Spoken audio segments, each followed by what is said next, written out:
So we can then extend that to the idea of prophets who are meant to be, we could say, fully enlightened people, gifted with insight into many things, many dimensions, and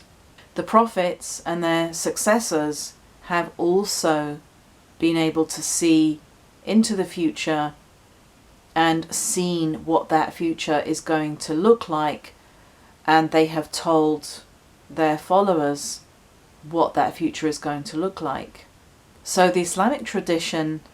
just like the Christian tradition before it, the Jewish tradition before that, and just like other religions as well, has predicted that far from there being an era of technological development and along with that increasing enlightenment, what they have predicted is that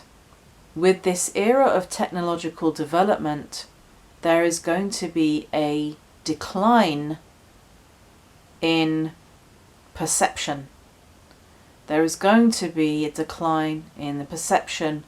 of higher levels of reality. It's very interesting reading the work of Wolfgang Smith, and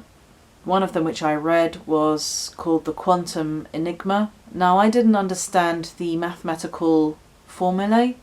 in that book, but because that's not my background. But what I did find interesting was that when Wolfgang Smith was talking about existence and non-existence, a lot of what he said tallied so closely with what the prophets and imams have said, and their students as well, what they have said about existence and non-existence and how things come into existence as well, how things emerge out of non-existence into existence, as an example.